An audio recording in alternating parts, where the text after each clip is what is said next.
Welcome to SS solution. आज पढ़ेंगे pharmacology में यूनिट 3 फार्माकोकाइनेटिक्स। एक छोटा सा डेफिनेशन है, what the body does to the drugs. अर्थ होता है जब ड्रग्स बॉडी में एंट्री होता है तो बॉडी क्या रिस्पॉन्स देती है। ठीक है, इसमें 4 टर्म्स है, एब्जॉर्प्शन, डिस्ट्रीब्यूशन, मेटाबॉलिज्म और एक्सक्रीशन। अर्थात जब हमारे बॉडी में ड्रग्स पहुंचती है तो उसका एब्जॉर्प्शन कैसे होते हैं, डिस्ट्रीब्यूशन कैसे होते हैं, मेटाबॉलिज्म कैसे होते हैं, एक्सक्रीशन कैसे होते हैं। तो आज हम पढ़ेंगे एब्जॉर्प्शन। ठीक है, इसको एब्जॉर्प्शन, डिस्ट्रीब्यूशन, मेटाबॉलिज्म तथा एक्सक्रीशन के इसका छोटा शॉर्ट फॉर्म होता है ADME, absorption, distribution, metabolism, excretion. तो आज हम पढ़ेंगे एब्जॉर्प्शन। एब्जॉर्प्शन ऑफ ड्रग्स अर्थात ड्रग्स एब्जॉर्प्शन। तो ड्रग का एब्जॉर्प्शन होने के लिए उसे एक क्रियाशील स्थान पर पहुंचना जरूरी होता है। कौन सा जरूरी होता है? क्रियाशील स्थल पर। साइट ऑफ एक्शन कौन सा होता है? ब्लड सर्कुलेशन, इस या पहुंचना उसे जरूरी होता है। किसको? ड्रग्स को। मान लो आपको ताजमहल देखना है,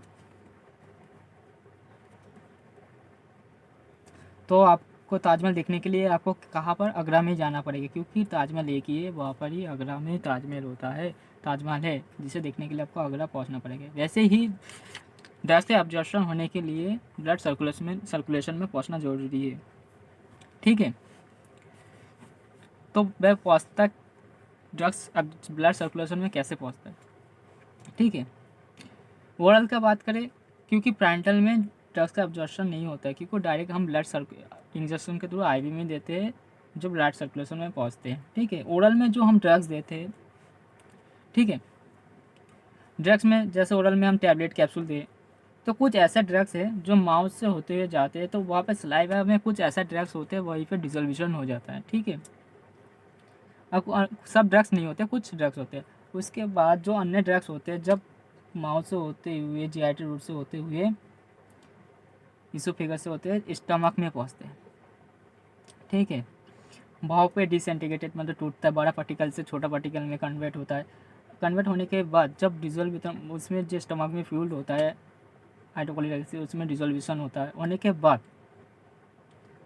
उसके नेचर, एसिड और बेस के नेचर के बाद जब वो ड्रग्स स्टमक में या इंस्टेटाइन में पहुंचता है, उसके नेचर के हिसाब से पहुंचता है, तो उसके बाद जब वहाँ से ड्रग्स ब्लड सर्कुलेशन में पहुंचता है, उसे ही एब्जॉर्प्शन कहते हैं। अर्थात जब मान लो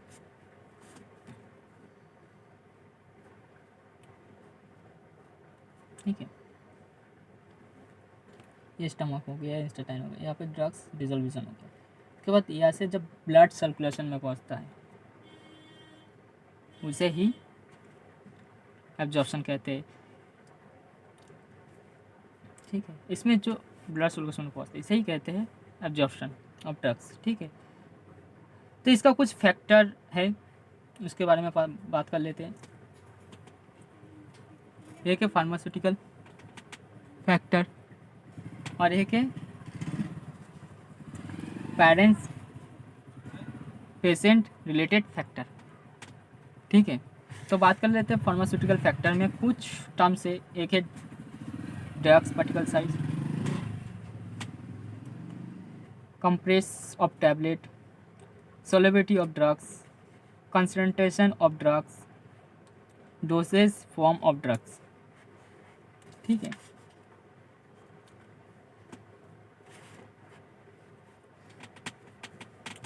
तो पहला है क्या? Drugs particle size. ड्रग्स का पार्टिकल साइज जितना छोटा होगा उतनी ही एब्जॉर्प्शन तेजी से होगा। इसका पार्टिकल जैसे बड़ा से छोटा है। ठीक है, जितना छोटा होगा उतना ही एब्जॉर्प्शन। क्यों? जो पार्टिकल है वो पानी में, वो एसिड में घुलने में ज़्यादा टाइम लगता है, और छोटा जो पार्टिकल होता है, जैसे मान लो नमक, चीनी, नमक का पार्टिकल साइज छोटा होता है, वो पानी में घुलेगा जल्दी घुल जाएगा, और चीनी जो बड़ा होता है उसका पार्टिकल साइज थोड़ा उससे बड़ा होता है, तो घुलने में ज़्यादा टाइम लगता है। अर्थात ड्रग्स का पार्टिकल साइज जितना छोटा होगा उतना ही तेज़ी से एब्जॉर्प्शन होगा, ठीक है। कंप्रेस ऑफ टैबलेट, टैबलेट को जितना दब से बनाओगे कंप्रेस होगा उतने ही एब्जॉर्प्शन कम होगा, क्योंकि जैसे मान लो ईटा बनाने के लिए पहले मिट्टी का ईटा बनाता है, फिर उसको आग में देके उसे बहुत उच्च ताप पर देके ईटा बनाया जाता है, फिर उसको तोड़ने में बहुत दिक्कत होता है। वैसे ही जब टैबलेट कंप्रेस जैसे बनाया जाएगा तो उसको टूटने का क्षमता या टूटने में ज़्यादा टाइम लगता है, इसलिए उसका एब्जॉर्प्शन कम होता है, ठीक है। Concentration of drugs, concentration of drugs, अगर कंसंट्रेशन ऑफ ड्रग्स क्या होता है, अगर ड्रग्स का कंसंट्रेशन मतलब सांद्रता अगर ब्लड में अधिक हो, ठीक है, रक्त में अधिक हो, तो उसके एब्जॉर्प्शन तेज़ी से होता है, ठीक है। Dosage form of drugs, drugs का फॉर्म, ठीक है। अगर टैबलेट जैसे डोसेज फॉर्म क्या कहते हैं, टैबलेट होता है, कैप्सूल होता है, पाउडर होता है, लिक्विड होता है, ठीक है। अगर आप टैबलेट का यूज़ करते हो उसका एब्जॉर्प्शन कम होगा, क्योंकि टैबलेट पहले उसका डिसइंटीग्रेट होगा, डिसॉल्वेशन होगा, फिर जाके वो एब्जॉर्ब होगा। और लिक्विड क्या होता है, डायरेक्टली हम उसको जब देते हैं वो डायरेक्टली एब्जॉर्ब हो जाता है। इसका अर्थ होता है कि जो टैबलेट होता है लिक्विड की अपेक्षा ज़्यादा जल्दी एब्जॉर्ब होगा, ठीक है। हो गया है। अब है patient related factor, patient related factor, इसमें है इंस्टेंटाइन मोलिलिटी, ठीक है। इंस्टेंटाइन की मोलिलिटी, इंस्टेंटाइन की गति, जो उसका जो गति होता है इंस्टेंटाइन में अगर अधिक हो तो उसका एब्जॉर्प्शन भी कम होगा, ठीक है। एक है presence of food in GIT, GIT route में ऐसे कुछ पदार्थ होता है, भोज्य पदार्थ होता है बहुत, ठीक है, उसकी उपस्थिति में कुछ ड्रग्स है तो उसे एब्जॉर्ब हो जाता है, जल्दी होता है। जैसे फूलों को नाजोल जो ड्रग्स होते हैं वो क्या होता है, भोज्य पदार्थ के साथ ही जल्दी एब्जॉर्ब हो जाता है, ठीक है।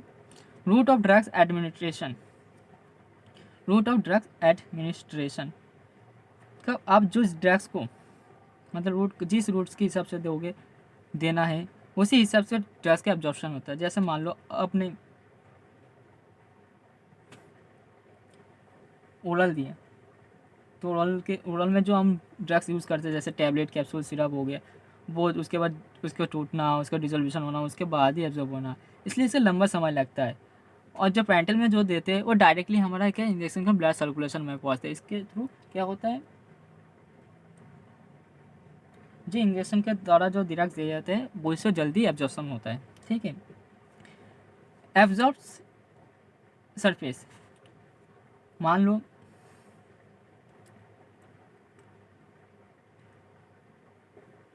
एक चीनी